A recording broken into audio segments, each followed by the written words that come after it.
श्री राम, जय Shri Ram. Hello guys, आप कैसे हैं? और हम यहाँ पर श्री राम जी की जन्मभूमि अयोध्या में आए हुए हैं।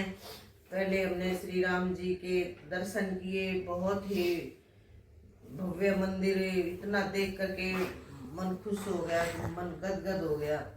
और उसके बाद फिर हमने हनुमानगढ़ी गए। हनुमानगढ़ी बताते हैं कि श्री राम जी के दर्शन करके हनुमानगढ़ी के दर्शन करने, हनुमान जी के दर्शन करने बहुत जरूरी है।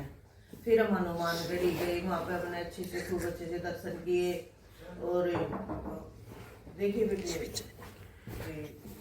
चाय वाला। और फिर हमने दर्शन करके अब हमें सरयू नदी की तरफ जाएंगे। हमने प्रयागराज से यात्रा शुरू की थी और वहाँ से श्री राम मंदिर के लिए आ गए। और आपको हमें सारी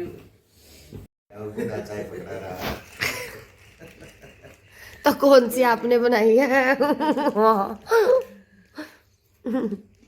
हेलो गाइस, तो चाय ले लेते हैं, इसके बाद फिर आपको और बताएंगे।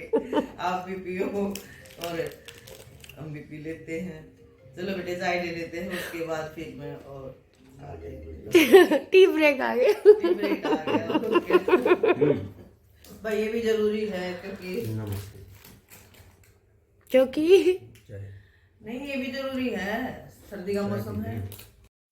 लेकिन भीड़ का एहसास नहीं हुआ क्योंकि मैनेजमेंट यहाँ पर बहुत अच्छा है। लेकिन जो मंदिर है अभी यहाँ पर लगभग 50 to 60% ही बना है, 100% अभी मंदिर नहीं बना। तो अगर आप लोग बहुत ज्यादा दूर से हैं तो पहले मंदिर को पूरा बनने दो, क्योंकि इतनी दूर से आए हैं तो मुझे लगता है कि जब पूरा मंदिर बन जाएगा तो उसका देखने का और भी नजारा होगा अच्छा। एंड वहां पर जाकर हमें पता चला कि हनुमानगढ़ी, मम्मी जी बता रही थी ऐसा कि वहां का ना सबसे अच्छी फेमस चीज मैंने देखी कि वहां पे छोटा सा स्तंभ है जो हनुमान जी लंका जी से लेकर आए थे। यानी देखो अभी यहाँ जो राम मंदिर है वो तो अभी जस्ट नया बना है, बट जो हनुमानगढ़ी में हनुमान जी का मंदिर है वहां पर अयोध्या की सबसे ऊंची जगह है। और वहां पर राम जी ने पूरी जो अयोध्या की जो संतरे बनाए थे हनुमान जी, तो उनको वहां पर वो स्थान दिया था, अयोध्या में सबसे ऊंचा स्थान। तो वो वहां पर बैठ के जो है राम जी की तपस्या करते थे, फिर बाद में उनकी सेवा करते थे। तो वो जो जगह है वो वाकई में बहुत बहुत अच्छी थी। बिल्कुल बिल्कुल। एंड भीड़ बहुत ज्यादा थी। हम तो वो कहते हैं ना कि भगवान खुद रक्षा कर, मतलब खुद तो नहीं आ सकते हैं लेकिन अपने जैसे किसी को भेज देते हैं। तो हमने वो चीज नोटिस करी। मम्मी वो कितना, मतलब हम जहाँ भी जाते थे ना कहीं भगवान हमारी मतलब हेल्प करने के लिए हमें भेजते रहे। लाइक जैसे कि जब हम यहाँ पर आए तो मेरे हस्बैंड के फ्रेंड थे जो यहाँ पर बहुत अच्छे पोस्ट पे लगे हुए हैं, तो उन्होंने भगवान की दया से हमें थोड़ा सा जल्दी दर्शन करा दिए, क्योंकि मंदिर बंद हो जाता तो हमें वही है, मजबूरी में वीआईपी दर्शन करने पड़े। अदरवाइज लगभग हम यहाँ पहुंचे थे 8 बजे कह रहा हूँ और 9 बजे मंदिर बंद हो जाता है। तो लगभग 8:20 पे या 8:30 बजे के राउंड हमने भगवान जी के दर्शन कर लिए थे। थोड़ा सा ये सुविधा मिल गई क्योंकि उनको पता था। हाँ, उनको पता था कि कहाँ कैसे थे। उनकी तो ड्यूटी होती है ना, उनके तो सामने हमें तो नॉलेज हुई, उनके सामने मंदिर बनना शुरू हुआ था। और उन्होंने हमें बताया कि जब यहाँ पर वो आए तो उन्होंने देखा कि बड़े बड़े सिर्फ स्क्वायर में ना सिर्फ पत्थर रखे गए थे।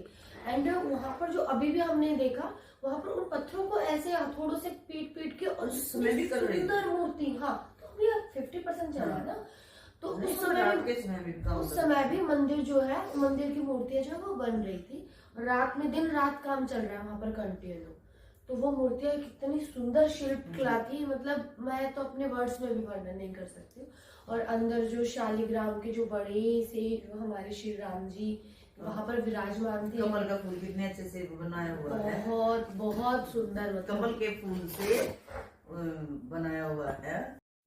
और मम्मी आपने वो देखे थे जो श्री राम जी की मूर्ति थी उसके नीचे श्री मतलब लक्ष्मण हनुमान, मतलब आप लोग ना, हमें भी इस चीज का नहीं पता था। वहाँ पे जो थे उन्होंने हमें बताया कि आप जब श्री राम जी के दर्शन करो तो कई बार क्या होता है, हम बिल्कुल डायरेक्ट ऐसे भगवान के दर्शन करते हैं, बट उनके ठीक नीचे छोटी छोटी में उनके तीनों भाइयों की मूर्तियां जो है वो बनी हुई है, और हनुमान जी भी वहाँ पर छोटे से हैं, तो उनके भी साथ के साथ दर्शन करना।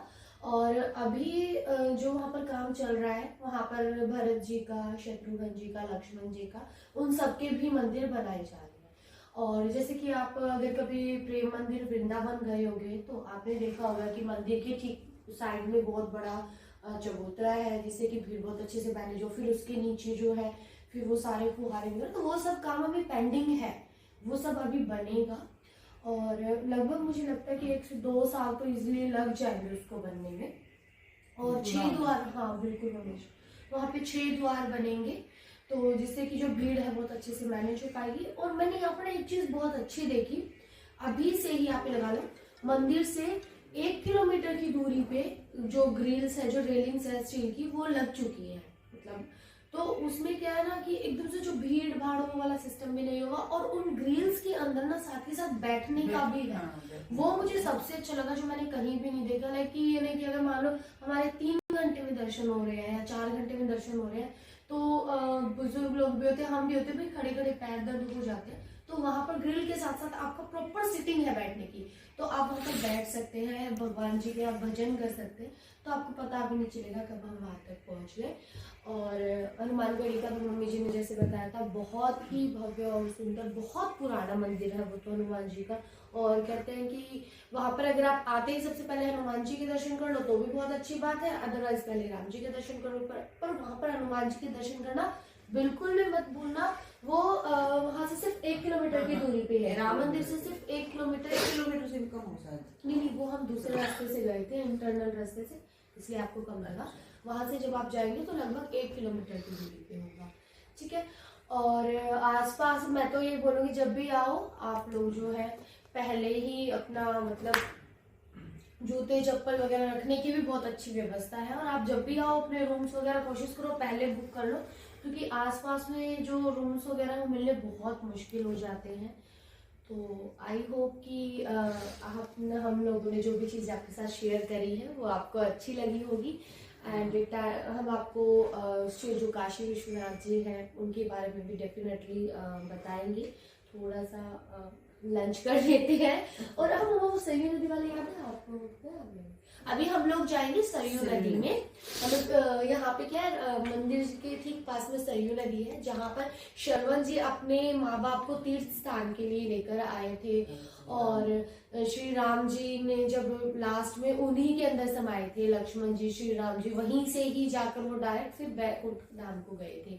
तो मतलब हम अपने आप को इतना खुश नसीब समझ रहे हैं। और सच कहूँ तो ये बुलावा है, अगर आपको याद हो हमारा फर्स्ट जो ब्लॉग था उसमें हम लोगों का सिर्फ प्लान कुंभ नगरी ही जाना था, बट हमारे भगवान पर कृपा हुई और उन्होंने हमें यहाँ बुलाया। और हम लोगों का कैसा माइंड एकदम से चेंज हुआ वो भी हम आपको बताएंगे जो हमारे नेक्स्ट वीडियो में आएगा, ठीक है। तो वहाँ अब हम सरयू नदी में जाने की तैयारी कर रहे हैं, क्योंकि लगभग 8 बज गए हैं। तो हाँ, 9 बजे, 9 से ज्यादा टाइम हो गया, डट जाओ। तो अभी हम सरयू नदी जाएंगे और वहाँ पर डुबकी लगाएंगे, नहा के आएंगे।